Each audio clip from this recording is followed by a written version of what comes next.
Welcome to today's deep dive. If you are managing a multi-million-dollar sales territory using just static spreadsheets, it's essentially like trying to drive cross-country by staring at a raw, unplotted list of GPS coordinates. Oh, absolutely. I mean, you might eventually reach your destination, but you're going to hit a lot of potholes along the way. Right. And in distribution, those potholes are, well, they're lost accounts. Empty shelf space. Yeah, because by the time a territory manager digs through some massive CSV file to realize a key client stopped buying, it's already too late. The competitor's product is already sitting on the shelf. Exactly. And that is the exact problem we're tearing into today. We are pulling insights for you from sources detailing a software called CUPS. Right, customer utilities and performance scoring. Yeah, built by BDC, which is a major distribution network. We're looking way beyond just basic data visualization to see how algorithmic modeling is completely rewriting local market execution.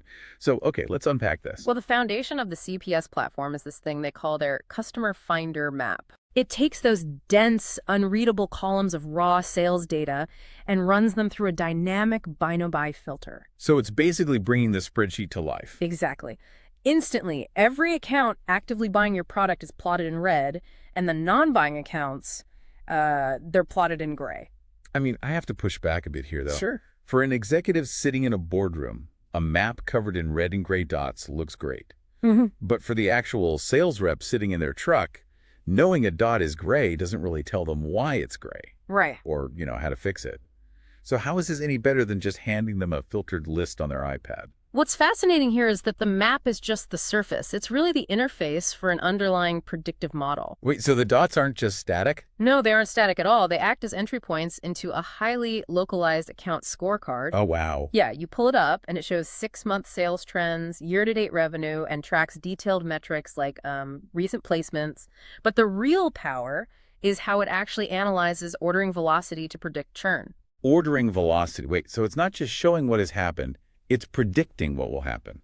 That is the big behavioral shift. Let's say you're tracking a specific product placement. The system monitors the historical order frequency for that exact SKU at that specific location. Okay, so if an account reliably orders, say, every 14 days. Right, and suddenly it's been 12 days with zero activity, the algorithm flags it. The system literally tells the rep, based on order velocity, you are exactly 1 week away from losing this distribution entirely.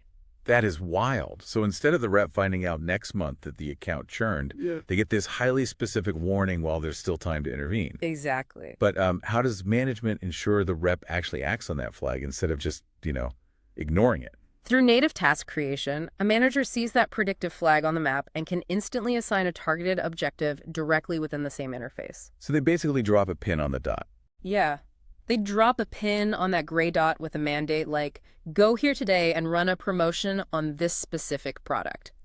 It forces immediate, localized intelligence right into the rep's daily route. Okay, turning reactive reporting into proactive field execution. That makes total sense. But here's where it gets really interesting. The outside partners. Yeah, because getting your own reps to act is really only half the battle. If you're a distributor, you have supplier partners.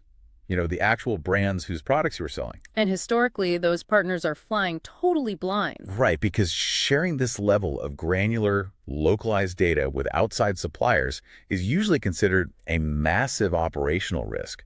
I mean, I'd be terrified. Oh, absolutely. If I'm a distributor, how do I share these insights to help a brand fix their market gaps without accidentally handing them my entire competitive playbook? Right, you don't want them seeing everything. Exactly.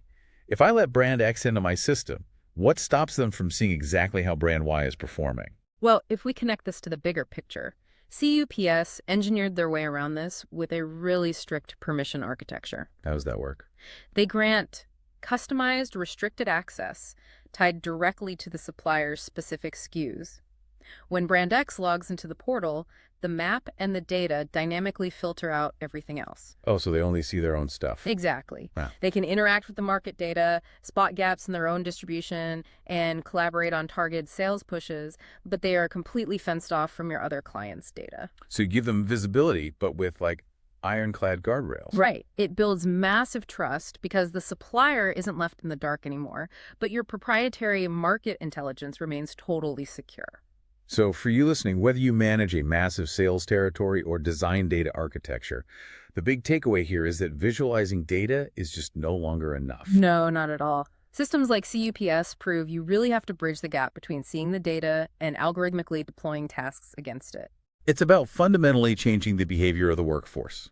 You stop guessing what the market is doing and start responding to predictive math. Exactly. Which leaves us with a pretty wild thought to end on.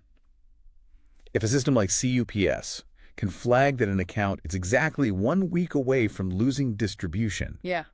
I mean, how long until these software suites autonomously deploy targeted digital interventions or, like, dynamic discounts to save the shelf space? Wow. Literally correcting the course before the human sales rep even pulls into the parking lot.